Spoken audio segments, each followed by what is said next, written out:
Bonjour à toutes et tous. Vous l'avez vu dans le titre de cette vidéo, aujourd'hui on va aborder comment devenir comédien, comédienne. Le titre est un petit peu tapageur et c'est tout à fait voulu puisque vous le verrez à travers les deux vidéos que je vais vous faire.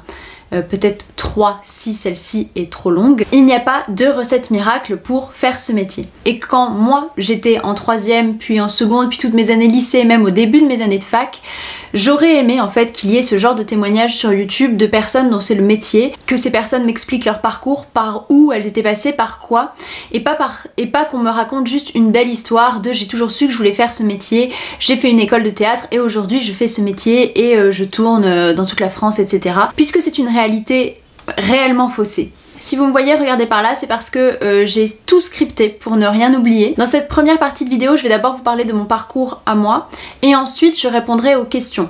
Puisque durant le confinement, j'avais fait un live avec deux de mes amis et collègues comédiens et comédiennes pour répondre aux questions, pour répondre déjà à des questions à propos du métier de comédien, de comédienne, metteur, metteuse en scène. Et j'ai gardé les questions que vous nous aviez posées lors de ce live auxquelles je vais répondre à présent pour les personnes qui n'avaient pas pu y assister. Alors là, je vais un petit peu la jouer à la David Copperfield puisque je vais vous conter ma vie pour en arriver jusqu'à où j'en suis aujourd'hui en 2020. Pour placer les choses, je suis née en 1994, aujourd'hui on est en 2020, je vais avoir mes 26 ans en août cette année et j'ai terminé mon cursus d'études de comédienne en juin 2019 et là je suis à 1 an plus 1 après diplôme et donc à une année vraiment d'expérience complète, on va dire, dédiée uniquement à ça. Mais vous verrez que j'ai déjà travaillé, j'ai déjà fait des choses durant mes études, que ce soit au conservatoire ou même à la fac. J'ai toujours été une petite fille rêveuse qui était dans son monde imaginaire et je dirais même plus que j'étais en fait en demande d'imaginaire. J'étais en demande de rêve, j'étais en demande d'histoire, j'étais en demande de fiction constamment. Donc j'ai très vite eu une énorme appétence pour tout ce qui était conte, pour tout ce qui était fiction, pour tout ce qui était Moyen-Âge. J'ai une maman, si vous me suivez depuis longtemps vous le savez, mais si vous me découvrez avec cette vidéo, j'ai une maman qui est professeure de lettres. Donc la lecture a toujours fait partie intégrante de ma vie, j'ai toujours eu des livres à la maison, on nous a toujours lu des histoires avec ma petite sœur. Et au-delà de l'aspect littéraire, j'ai toute une partie de ma famille qui est musicien, musicienne, mais dont c'est plutôt un passe-temps plutôt qu'un métier. Du côté de ma maman, ce sont aussi des gens qui peignent, qui ont quelque chose, enfin il y a toujours eu une appétence pour l'art à la maison. Avant même de savoir lire ou écrire, je dictais des histoires à ma maman qui les écrivait pour moi. Donc j'ai vraiment toujours été dans cet univers de fiction, de jeux. J'adorais les Barbie, les Playmobil, tous ces jeux là et je créais, en fait je mettais déjà en scène ces personnages là avec ma sœur, avec cet imaginaire là. Mais ce qui a réellement marqué un tournant dans ma vie et ce qui a signé mon arrêt de mort en tant que personne voulant être artiste et se sentant artiste, c'est Notre-Dame de Paris.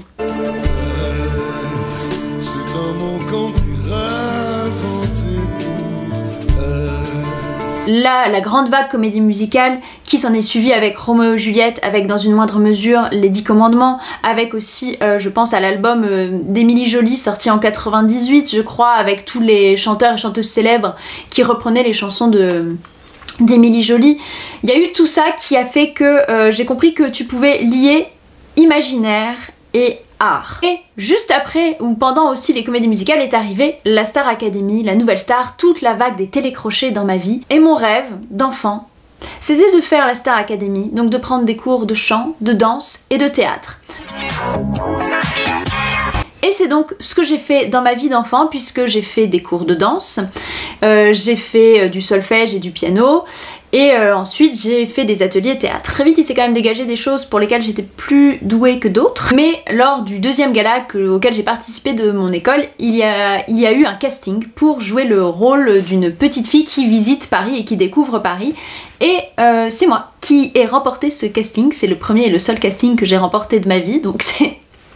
faut le signaler, le signifier quand même. Plutôt que de danser ou d'apprendre à jouer du piano ou de faire des cours de solfège, c'était vraiment le jeu, les mots qui me plaisaient plutôt que les mouvements ou les notes.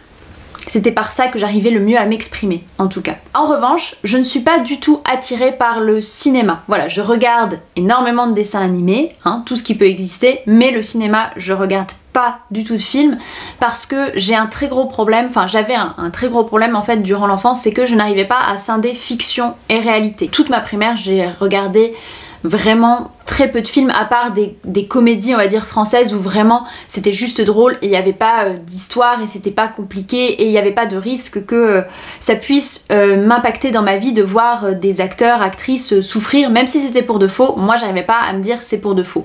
Dans les dessins animés, comme c'était du dessin, et ben en fait j'arrivais tout de suite à me dire que c'était pas pour de vrai. Mais il y a un événement marquant dans ma vie, c'est lorsque je suis en 5e, je vais voir dans le théâtre de la ville où j'ai fait tout mon secondaire une mise en scène d'Andromaque de Racine. Et en fait je suis bouleversée à 12 ans par la comédienne qui joue le rôle d'Hermione. Je ne peux pas vous dire quel visage avaient les autres comédiens, comédiennes de cette mise en scène, je ne peux presque pas vous dire leur costume, mais je peux vous dire comment elle était cette Hermione et quels étaient ses costumes, quels étaient ses gestes, quelle était sa respiration.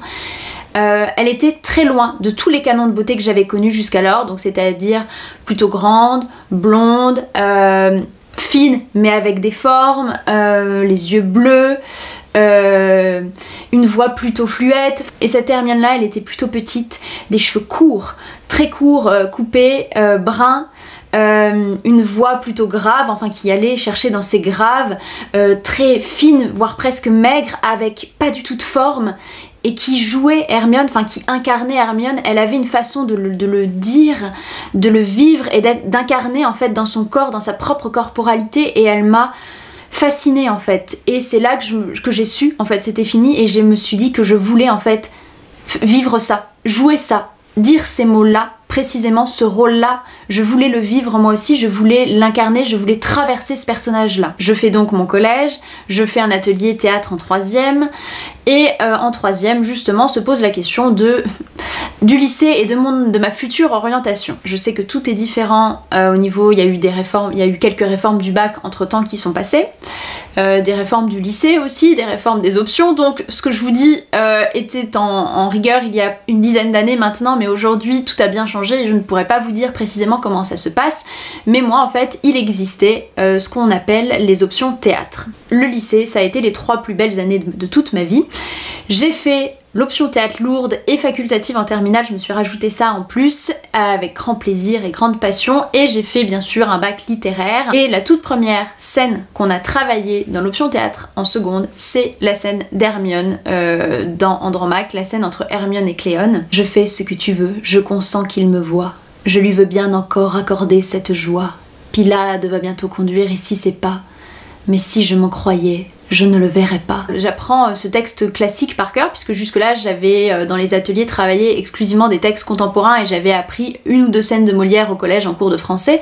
Mais là c'est la première fois que j'apprends un texte de Racine, que j'apprends un rôle de femme important qui est traversé par des émotions plus noires, plus sombres que les personnages de comédie. Le metteur en scène intervenant dans l'option, il me dit « C'est la première fois de toute ma vie que je vois une jeune fille de 15 ans ayant une palette d'émotions aussi complète. » Alors merci les expériences difficiles, mais en tout cas j'avais compris que le théâtre, mais en tout cas là j'ai senti que le théâtre ça allait être mon exutoire, ça allait être la manière pour moi de raconter tous les drames de ma vie, j'allais pouvoir les passer à travers le théâtre, j'allais pouvoir dire en fait tout ce qui n'allait pas dans ma vie grâce aux mots d'autres auteurs, d'autres autrices, et de les jouer, de les incarner sur scène dans ces personnages. Pendant ces 3 ans de lycée, je suis habitée par la littérature, par le théâtre, parce que là je vis dans un monde extraordinaire qui n'est fait que de littérature, d'art, de réflexion, voilà, c'est merveilleux, vraiment, c'était les plus belles années de toute ma vie, très épanouissante intellectuellement, artistiquement. On va voir des pièces tous les mois grâce à cette option, je vais voir une mise en scène de Wajdi Mouawad, je vais voir une mise en scène d'Olivier Py. J'ai vraiment la chance de toucher en fait à la fois corporellement, artistiquement, mais aussi intellectuellement, réflexivement à la littérature, à tout ce monde-là, au milieu de la critique aussi, puisqu'on doit faire des dossiers, on doit faire des comptes rendus de mise en scène, donc réfléchir vraiment à ce qu'on voit. Et bien sûr, moi je sais que je veux faire ce métier, je sais que je ne veux pas faire d'autres métiers. J'ai des professeurs qui me poussent, des intervenantes aussi qui me poussent, qui voient qu'il y a quelque chose, mais il y a les parents. Mais je connais peu de personnes dont les parents ont été tout de suite hyper ravis que leur enfant leur dise « Et les parents, en fait, moi je veux devenir comédien ou comédienne. » ou chanteur, chanteuse, enfin, ou artiste quoi. je veux en faire mon métier. La première chose qu'on m'a dite, c'est oui, mais tu pourras en faire en amateur à côté. J'ai dit non, moi je veux en vivre en fait, moi je veux pas faire juste de l'amateur, je veux aller plus loin. Mais c'était hors de question pour mes parents que je fasse ce métier. Donc le compromis, avec de très très gros guillemets, qui a été trouvé, j'en parle dans ma vidéo Focus On où je vous parle de mes études, donc je vais pas réaborder plus spécifiquement ce que j'ai déjà dit dans cette vidéo, mais je refais un rapide point. Donc ce qu'on avait trouvé comme compromis, c'était que je postule, que je fasse un dossier pour entrer dans la double licence études théâtrales lettres modernes à Paris 3, la Sorbonne Nouvelle. J'ai jamais autant travaillé de toute ma vie pour avoir des bons résultats, pour pouvoir entrer à la Sorbonne et être reçue. Je suis reçue et de septembre à janvier s'en suivent les mois les plus terribles de toute ma vie. Je rentre en Lorraine, je dis bye bye à la Sorbonne et aux études théâtrales et littéraires parce qu'en fait ça ne me correspondait pas du tout, ce n'était pas du tout ce que je voulais faire, il y avait zéro pratique de théâtre et en fait même si j'adore réfléchir et apprendre sur l'histoire littéraire, sur l'histoire du théâtre, sur les mouvements, sur comment en Angleterre, ce n'est pas l'alexandrin qui existe mais le pentamètre iambique, en fait à 18 ans, je voulais juste jouer. Je voulais jouer, je voulais qu'on me fasse traverser des textes, je voulais je voulais pas aborder juste le théâtre de manière intellectuelle parce que pour moi le théâtre c'est pas juste un texte, c'est ça s'incarne en fait. Le texte de théâtre on dit que c'est un texte à trous et il n'y a rien de plus vrai et quand on fait des études universitaires centrées autour du théâtre sans passer par la pratique, pour moi c'est une grave erreur. Et encore aujourd'hui j'entends des réflexions de ah quel dommage qu'elle n'ait pas continué Paris, qu'elle n'ait pas été à la Sorbonne, voilà. C'est des réflexions qui échappent à certaines personnes de ma famille mais que j'entends tout de même. Mais en fait, il faut savoir que pour moi, c'était la meilleure décision de toute ma vie. Enfin, c'est une des meilleures décisions que j'ai prises. J'entre dans la licence qui s'appelle études culturelles à Nancy, à l'université de Lorraine. Je termine ma dernière année de cette licence en faisant l'IECA, qui est une école de cinéma. Et en parallèle, à partir de ma deuxième année de licence, je m'inscris et je suis reçue au conservatoire de Nancy, dans la section théâtre. Et à la fin de ma première année de conservatoire, je fais un stage d'été qui va changer toute ma vie, que je fais dans une compagnie dans les Vosges. Et en fait, le principe c'est de créer un spectacle durant 2 semaines et ensuite de le tourner dans toutes les Vosges durant l'été et une partie des week-ends en hiver. Et ce stage, et c'est fou comme quoi des fois des décisions ça tient à rien parce qu'au bout de 3 jours j'ai failli partir de ce stage parce que pour plein de raisons, mais finalement j'y suis restée et j'ai bien fait, ça a changé toute ma vie, ça m'a apporté aujourd'hui énormément de choses, enfin c'est grâce à ce stage que je fais aujourd'hui vraiment ce métier, puisque l'été d'après je fais un service civique de 6 mois dans cette compagnie de théâtre où j'apprends comment on gère une compagnie de derrière, comment on crée des événements, comment on fait des appels, comment on voit des appels à projets, comment on fait appel à d'autres artistes, comment on budgétise tout ça, comment on appelle des mairies, des communes, des communautés de communes, comment on se fait connaître sur un territoire, comment on monte une scène, comment on va régler des lumières en fait. Vraiment j'apprends tout sur le tas, j'apprends à coudre un rideau, j'apprends à coudre un rideau, c'est vraiment concrètement, pratiquement, ça m'apporte tout, ça me sort aussi du côté conservatoire où j'avais juste à être sur un plateau, à apprendre un texte et à le jouer. Là je vois vraiment tout l'envers du décor et cette compagnie m'a énormément apporté dans mon parcours et donc en fait si je peux vous donner un conseil, c'est de faire des stages dans des compagnies de théâtre. Si vous en avez à disposition durant l'été, faites-le, ça vous apportera tellement, mais tellement, même si vous allez être entouré de personnes qui ne veulent pas forcément en faire leur métier, ça va vous apporter quelque chose, même si vous vous dites c'est hyper amateur, c'est pas ce que je veux faire, mais qu'est-ce que vous en avez à faire pendant un été de faire un truc effectivement qui sera amateur, mais en fait vous allez voir concrètement ce que c'est aussi de jouer devant un public qui n'est pas habitué à voir du théâtre et auquel on dit le théâtre ce n'est pas pour vous. Et il y a des petites compagnies qui se disent si le théâtre c'est pour tout le monde et on va jouer dans des villages où la culture n'est pas du tout représentée. En fait c'est une véritable démarche politique aussi qui m'a énormément apporté, énormément nourri ces dernières années, se dire que de décentraliser la culture et de dire que la culture elle est partout, pour toutes, pour tous. Mon stage de dernière année de licence, je le fais dans les options de mon lycée où je suis donc assistante à la mise en scène à la fois en option lourde et à la fois en option facultative. Et là pour la première fois je passe de l'autre côté en tant qu'intervenante, prof, personne qui intervient auprès d'élèves, auprès de personnes en formation pour le théâtre. C'est à ce moment-là donc que j'ai commencé à connaître ce que c'était qu'être pédagogue, et pédagogue notamment dans une option, enfin dans des ateliers artistiques. Et à nouveau, si je peux vous donner un conseil, ce serait de faire ou un stage effectivement dans des options théâtre auprès de metteurs en scène, auprès des metteurs, metteuses en scène qui interviennent dans ces options pour voir comment ça se passe de l'autre côté, ou même dans des ateliers de pratique théâtre, vos stages de 3e. J'ai aussi moi aujourd'hui des 3e ou des personnes en bac pro ou en BTS qui m'accompagnent en fait durant 1 ou 2 séances de mes ateliers pour voir comment ça se passe. Et donc en 2016, quand j'ai terminé ma licence, quand j'ai fait ce stage, quand mon service civique est terminé, je commence à partir de septembre 2016 à donner des ateliers de pratique.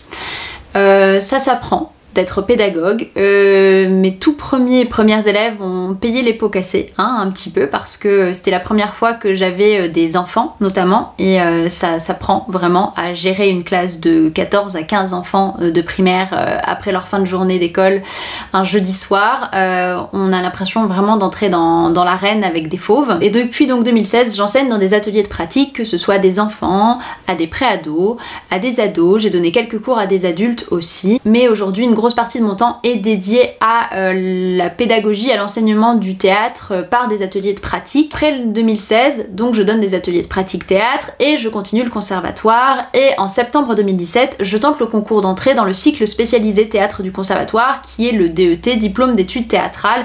Ça existe dans tous les conservatoires de France, je crois, chacun avec ses spécificités. La spécificité de celui de Nancy ou de Metz, c'est qu'il se fait sur les 2 conservatoires. Dans le parcours que moi j'ai suivi, qui se fait en 2 ans, qui se faisait en 2 ans, je ne sais pas comment ça va se passer aujourd'hui avec tout ce qui s'est passé suite au Covid. En étant reçue dans cette formation, je pensais en fait vivre enfin mon désir inassouvi de Star Academy. On avait des cours de chant, on avait des cours de danse et des cours de théâtre, et la première année on avait 40 heures par semaine de pratique, en gros. Plus moi mes ateliers à côté et la route que je fais pour donner des ateliers, parce que j'ai depuis 4 ans, voilà, ouais, bientôt 4 ans, j'ai minimum 1 heure de route pour faire des ateliers de pratique au minimum, jusqu'à 2 heures, suivant les endroits où je suis affectée en début d'année pour donner ces ateliers. Donc c'était des semaines assez chargées, et là arrive un autre de mes conseils.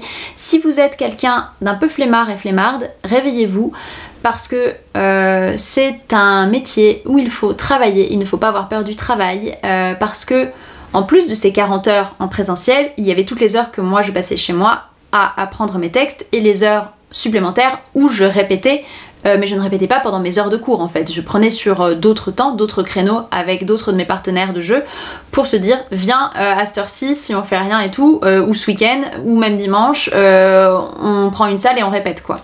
Donc il faut travailler, il ne faut pas avoir peur du travail. On passe par plusieurs auteurs, par des auteurs classiques, par du Racine, par du Claudel. On va vers du contemporain avec du Coltès, avec du Denis Kelly, avec du Pomera, avec du Novarina. On fait aussi du masque, on fait du clown, on fait du mime.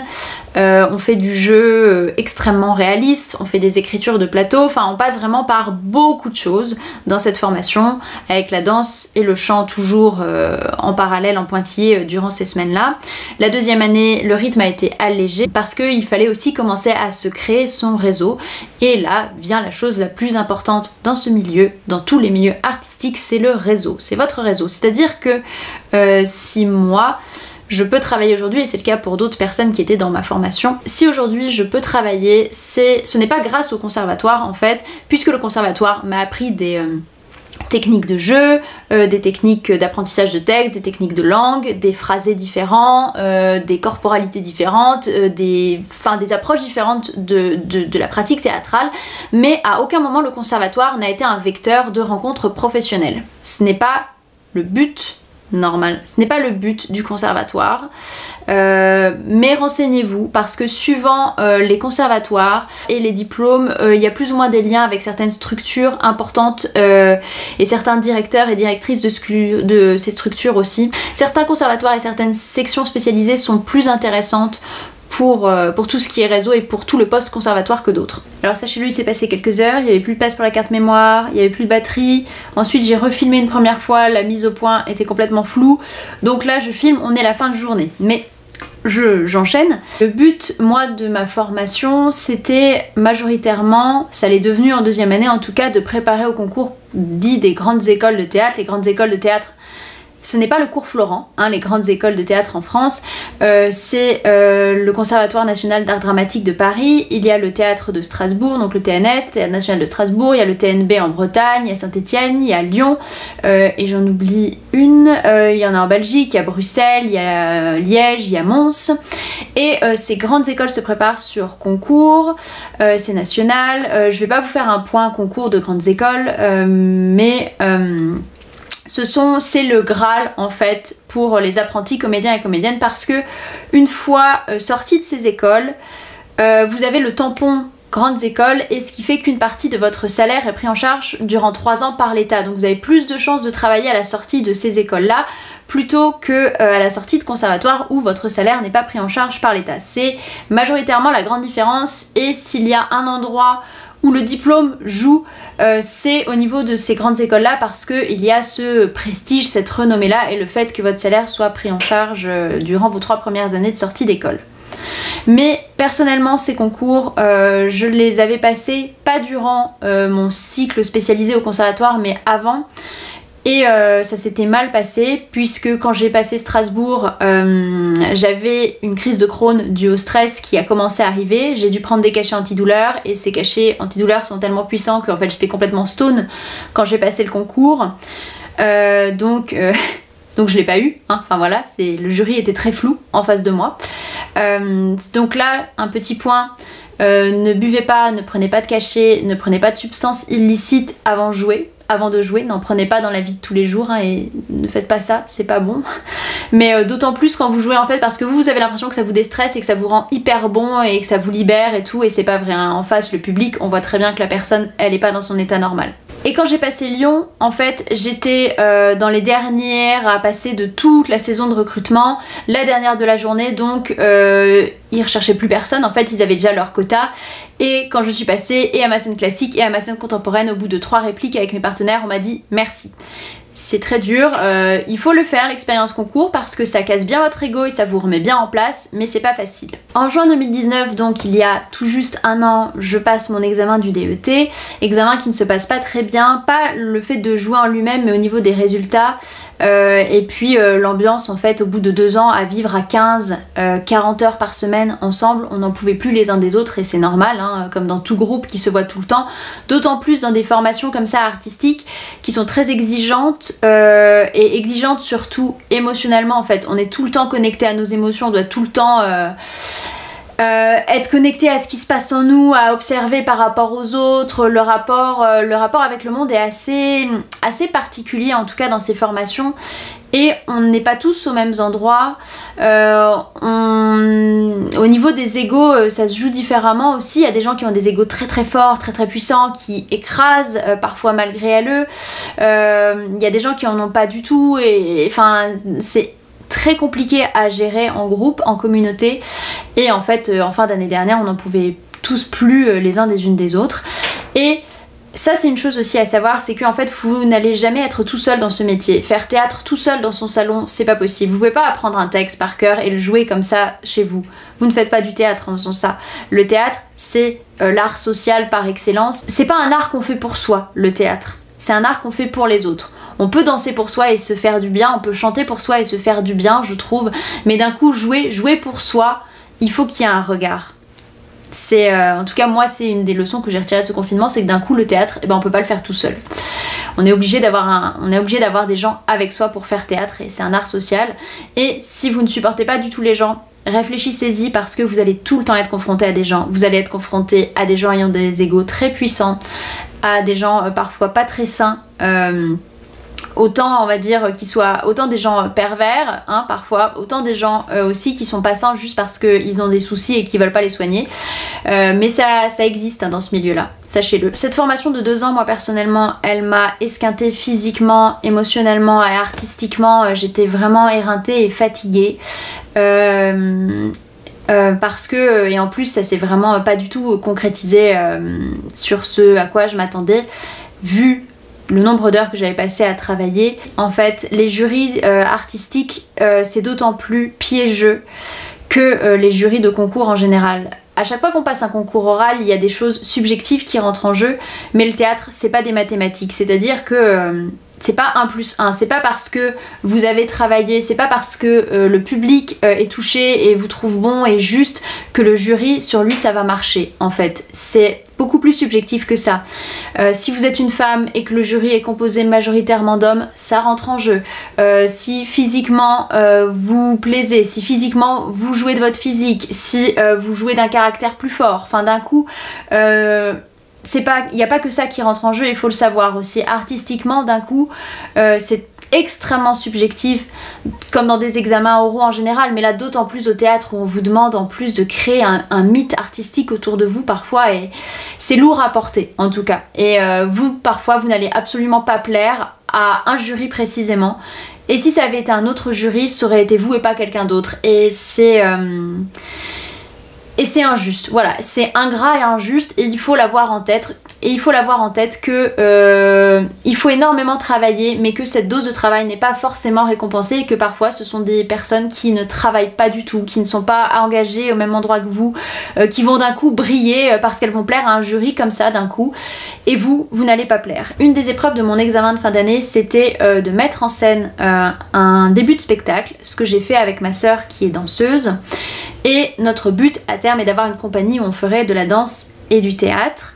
Bon, compagnie qui n'a pas encore pu voir le jour, même si nous avons des projets en route, puisqu'au niveau de l'administratif français, on se retrouve parfois un petit peu dans la maison des fous de chez Astérix, donc on doit retaper tous nos statuts, enfin bref. Et puis là, il y a eu la crise, donc ce qui fait que pour l'instant, la compagnie n'a pas administrativement vu le jour, mais elle existe entre nous et on a des projets en route. En août 2019, je devais passer le concours de Liège, parce que en Belgique, parce que je suis presque déjà, maintenant je suis trop vieille pour passer les concours en France, il y a une limite d'âge. Il y a une date de péremption aux comédiens et comédiennes, aux apprentis comédiens comédiennes en tout cas, qu'il n'y a pas en Belgique. Je devais passer Liège parce que je me suis laissé un petit peu monter la tête par certaines intervenants, intervenantes qui vous disent que c'est dommage, que c'est gâcher vos capacités, que de ne pas aller dans une grande école pour pouvoir faire ensuite des grands projets. Et c'est vrai que d'un coup je me suis dit en juin l'année dernière, je veux pas terminer à être prof de théâtre dans les Vosges toute ma vie, je veux pas, enfin si c'est ça toute ma vie de comédienne, c'est à considérer, et ça m'est monté un petit peu à la tête. Donc moi ce que j'ai envie de vous dire, c'est que c'est tout aussi bien, et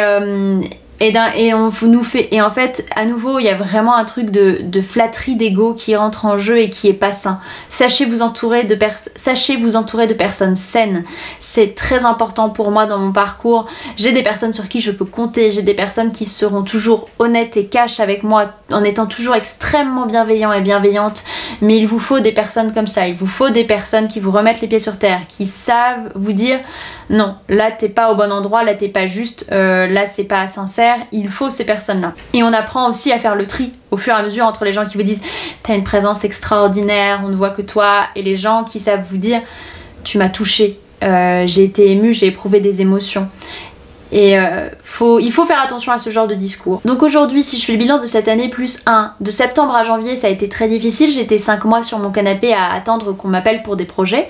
Mais quand on sort de l'école, on passe tous et toutes par ce moment de creux quasiment. Donc j'enseignais juste mes ateliers de pratique dans la semaine, une journée, une après-midi. Mais ça remplit pas... ça remplit pas ni un compte en banque ni un emploi du temps, et c'est important de le dire. Quand on veut faire ce métier, on n'est pas au régime général, on est à ce qu'on appelle le régime intermittent. C'est un statut particulier, il faut faire 507 heures effectives dans l'année de projets, de répétitions, enfin voilà, déclarés à Pôle emploi pour prétendre au statut d'intermittent d'intermittence qui nous délivre alors nos allocations chômage. C'est plus compliqué que ça, je rentre pas dans les détails parce que l'intermittence, même quand on est intermittent, c'est difficile à saisir. Mais pour l'instant en tout cas, je suis à la recherche de mes heures pour faire mon statut, que je n'ai pas encore. En décembre, janvier, il y a des choses qui ont commencé à se libérer. On a commencé à m'appeler pour des projets à la fois de mise en scène et pour des projets en tant que comédienne dans des mises en scène.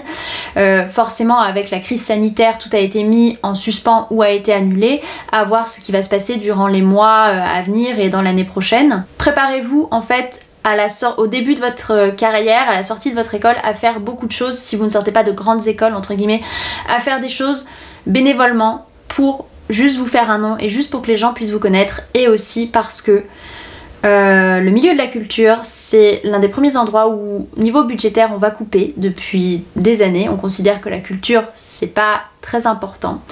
Donc, budgétairement parlant, les compagnies pour lesquelles vous allez travailler n'ont pas forcément les moyens de vous payer toutes vos répétitions. Tout doit être dit entre vous et les compagnies, mais sachez que vous allez beaucoup travailler dans le vent, que par exemple les heures où vous apprenez votre texte chez vous, ce n'est pas déclaré, vous voyez, donc c'est à ça que va servir votre indemnité d'intermittence après, une fois que vous aurez vos 507 heures. Mais je rentre pas dans ce détail là parce que c'est beaucoup plus complexe. Mais donc moi, si je prends mon quotidien actuellement, j'ai ces ateliers, je prête ma voix pour un spectacle dans une compagnie, je dois être normalement dans des projets, j'ai des